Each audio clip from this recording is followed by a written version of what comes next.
Alright, so it's your boy, and we're back with another video on the channel, and today we are going to be unboxing the 8BitDo SN30 Pro Plus. Because yes, that's the full name. Because there's an SN30, there's an SN30 Pro, which I actually already own, and we got the new version, the SN30 Pro Plus, that we're going to be unboxing now and comparing to the SN30 Pro. This is supposed to be the definitive controller for 2D gaming, and you can enjoy it for 3D gaming too, but I see it as the definitive 2D controller because these guys make really good D-pads. Although the previous D-pad had a bit of a problem with pressing down sometimes, like especially playing Mario Maker, which is why I wanted to get this new one and hope that this is the real deal. So let's get into this. Right off the bat, I had to order this from America because it doesn't drop until September 27th or something in the UK, which means, you know, I have to ship it from America. It costed more. For some reason, I don't know why, they decided it would be a good idea to promote Taylor Swift music on my box. So yeah, Taylor Swift album out now.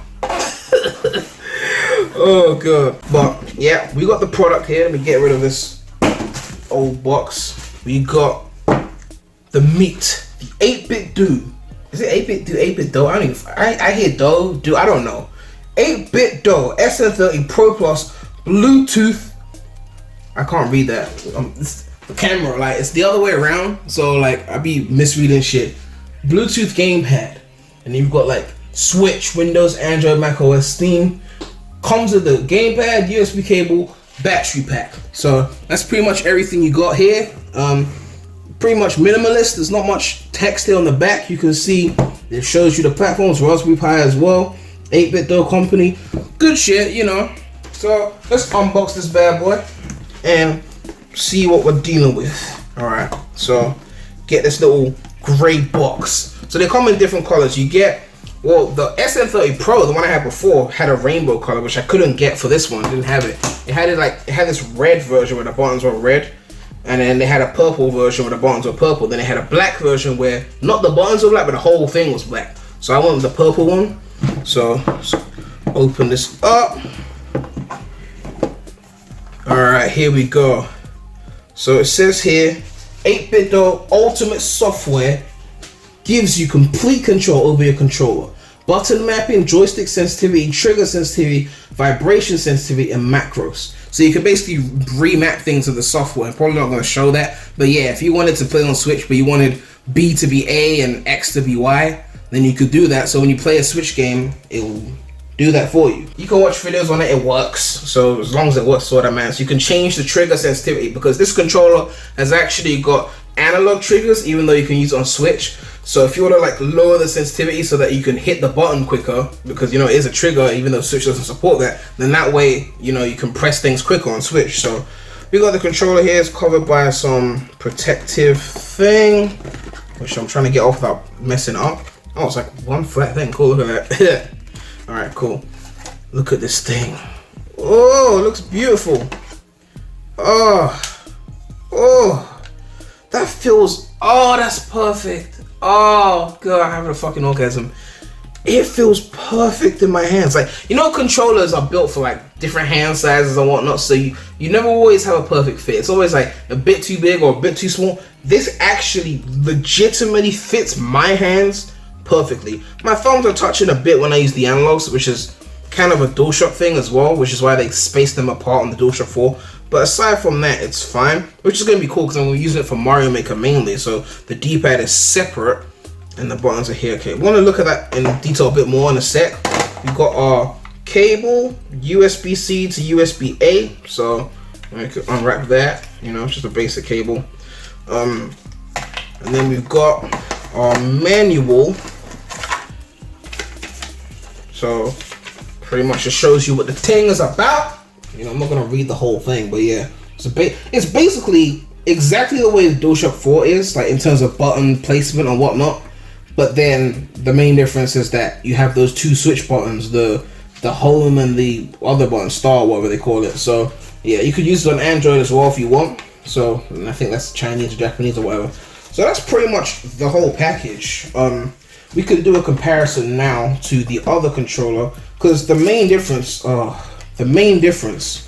is that it has the grips on it. So if we turn these around, you can see that the original one is kind of the same kind of controller, but then the new one adds those grips that make it feel like a fucking dream in your hands. Like it's so beautiful. Like when I hold it, it's just like, this one feels like an old school controller. You hold it, it's like, yeah, that's cool, that's alright. But then this just fits my hands. Oh god. The D-pad feels a bit more movie. Like this one was a lot stiffer when I first got it out. Even now, like the D-pad's kind of stiff. It loosened a bit after use, but this one has a bit more, I don't know, a bit more looseness to it, which is a good thing, you know. I just hope I can, you know, maneuver. Sometimes when you're playing Mario Maker, you want to like go right and then like butt stomp or ground pound, and you press down, and it's like you want to be able to do that movement and switch back. You don't want to accidentally have the down be hit when you're pressing right, because that's gonna mess you up on those new Super Mario Bros. Levels where you're not trying to butt stomp and you butt stomp. So this thing is looking really clean. I might actually compare it to a DualShock 4 as well, so you can see the size comparison. So yeah, we got the ultimate comparison here. You can see it next to the Pro controller. You can see next to the DualShock 4.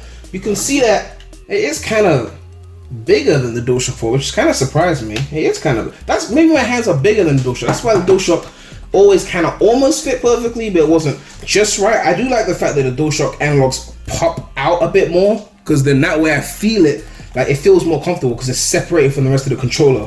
Whereas these analogs are a bit smaller. But overall, aside from the analogs not popping out, I like the hand like feeling, the grip of this more. And the triggers feel nice as well. Oh, it's actually nice. Oh my god. If it wasn't like, for 2D games, I can already tell this is going to replace my DualShock, no doubt. I mean, I already used to use a fake SNES controller for 2D anyway, like on PC. But this is definitely going to replace everything for 2D. For 3D, I still like the DualShock because of the analog movement, but we're going to try out a Switch game and see the difference in feeling with this new controller. I really hope there's some battery in this thing, because I have not charged it. Oh yeah, it comes with a pre-installed battery, so you can take that out and put AA batteries in there.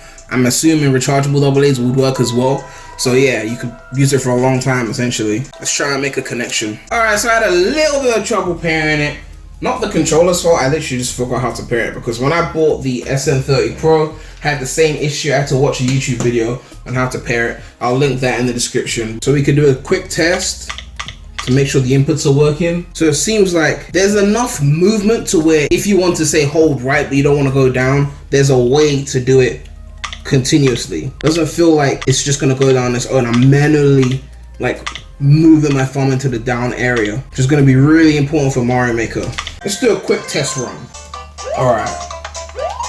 So far responsive. I'm pressing the trigger. It spins pretty quickly. Like I have to move maybe about 30% into the trigger before the button presses. But remember, with the software you can change it. So if you wanted it to be the moment you touch the trigger, then it counts as a button press, you can do that as well. So it'll feel like just pressing a regular button. So plus you can still spin with the L and R buttons instead of using ZR and ZR, which actually says L2, R2 on the controller, just for the record. But yeah, this feels pretty nice to control. Like my hands like are very comfortable with this controller. So I think that's pretty much all we have to do. Like, so yeah, man, that's the SN30 Pro plus a comparison with other controllers. If you want to play 2D games on the Switch, this is your best bet. Don't even, the Pro controller is trash for 2D. The D-pad is shit on that thing. For 3D, you can still use the Pro controller, because I do like the bigger buttons and the bigger analogs on the Pro controller. So for 3D, you could go with the Pro controller. But for 2D, definitely get the 8BitDo SN30 Pro Plus. I forgot the name again. So yeah, you can still use that for 3D. Don't get it twisted. It's still good for 3D. It's got triggers. It's got everything. You can use it on PC. You can use it on Android. But in terms of like 3D with the Pro controller still, in my opinion, edges it out slightly for 3D on the Switch. So yeah, hope you guys enjoyed that video. Make sure to like, comment, subscribe, hit that bell. There's gonna be more content coming soon to the channel. We got Mario Maker. We got other games. You know, your boy's out here. It's your boy, PREMulous, Prem God. And I'm out.